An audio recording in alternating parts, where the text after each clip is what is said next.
कुछ दिनों पहले बीसीआई द्वारा एक अधिसूचना जारी की गई थी जिसके बारे में वीडियो बनाया था, जिसमें ला छात्रों की बायोमेट्रिक उपस्थिति, कक्षाओं की सीसीटीवी निगरानी, आपराधिक इतिहास का खुलासा और एक साथ 2 रेगुलर डिग्री कोर्स के बारे में प्रमुख प्रावधान किए गए हैं। अब इसी अधिसूचना को लेकर के देश भर के वकीलों, कानूनी शिक्षकों, ला छात्रों द्वारा अपनी चिंता और असहमति व्यक्त करने के लिए बीसीआई के अध्यक्ष को एक पत्र लिखा गया है और उस अधिसूचना को तत्काल वापस लेने का आग्रह किया गया है। पत्र में कहा गया है कि यह स्पष्ट नहीं है कि इस अधिसूचना के माध्यम से क्या उद्देश्य हासिल किया जाना है। न तो उद्देश्यों पर स्पष्टता है और न ही उद्देश्यों और प्रस्तावित कठोर उपायों के बीच संबंध स्थापित किया गया है। बीसीआई ने अपने द्वारा प्रस्तावित उपायों को सही ठहराने का कोई प्रयास नहीं किया है और एक व्यापक अधिसूचना में इसके परिणामों पर विचार किए बिना तत्काल प्रभाव से इसके अनुपालन को अनिवार्य बना दिया है।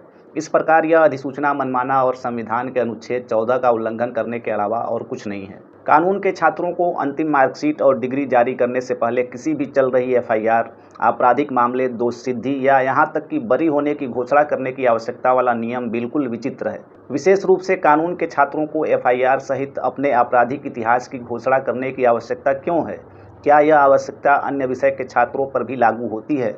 यदि नहीं तो फिर कानून के छात्रों को ही क्यों अलग किया जा रहा है?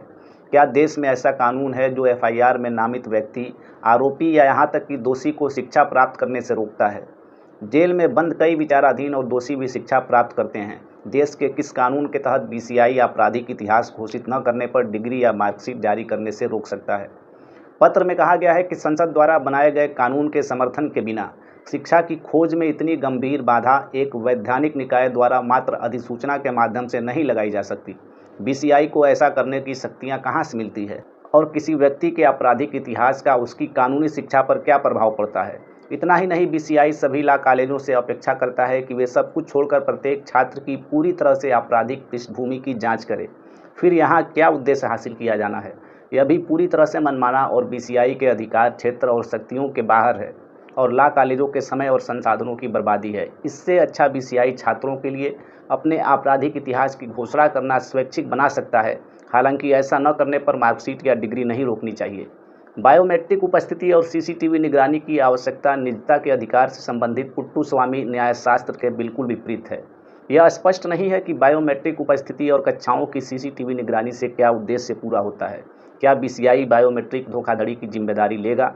क्या सभी ला कॉलेजों के पास इस तरह के निर्देश को लागू करने के लिए साधन और संसाधन हैं?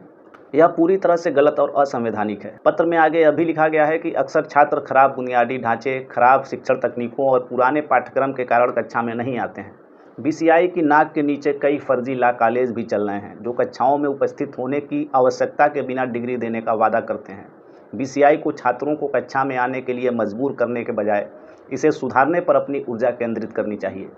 पत्र में इसके अलावा बहुत सारी बातें लिखी गई हैं जो इस छोटे से वीडियो के माध्यम से बता पाना मेरे लिए थोड़ा मुश्किल है। तो ये सभी जो कानूनी छात्र हैं, जो शिक्षक हैं, जो आम नागरिक हैं, उनके द्वारा लिखी गई है। पत्र में आगे यह भी लिखा गया है कि पूरी अधिसूचना गंभीर रूप से त्रुटिपूर्ण, अवैध, अव्यवहारिक और असंवैधानिक है और इसे बरकरार नहीं रखा जा सकता।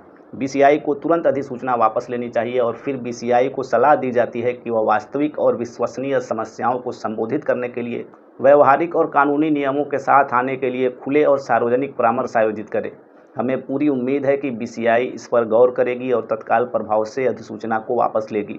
तो ये लेटर लिखा गया है बीसीआई को, जो ला छात्र हैं, जो अधिवक्ता हैं, जो ला टीचर हैं, उनके द्वारा ये पत्र बीसीआई के जो चेयरमैन हैं उनको लिखा गया है और बीसीआई से उस अधिसूचना को रद्द करने की मांग की गई है जो मैं इसके पहले वीडियो में बता चुका हूँ, जिसमें कहा गया है कि जो भी ला स्टूडेंट है वो अपने फाइनल एग्ज़ाम के बाद से जब डिग्री लेने जाएगा तो अपने पुराने जो उसके ऊपर अगर कोई आपराधिक केस है या अगर नहीं भी है तो इसका विवरण वो देगा, तभी उसको उसकी डिग्री दी जाएगी। इसके अलावा कक्षा में उपस्थिति, सीसीटीवी निगरानी और एक साथ 2 डिग्री कोर्स के साथ बहुत सारी बातें इस अधिसूचना में लिखी गई थी और सभी ला कॉलेजों से इसका अनुपालन करने को कहा गया था।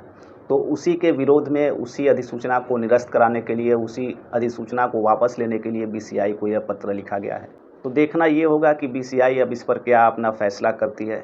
इसके अलावा बीसीआई के इस अधिसूचना के बारे में आपका क्या ख्याल है, इसके बारे में आप सभी लोग कमेंट बॉक्स में अपने राय ज़रूर व्यक्त करिएगा।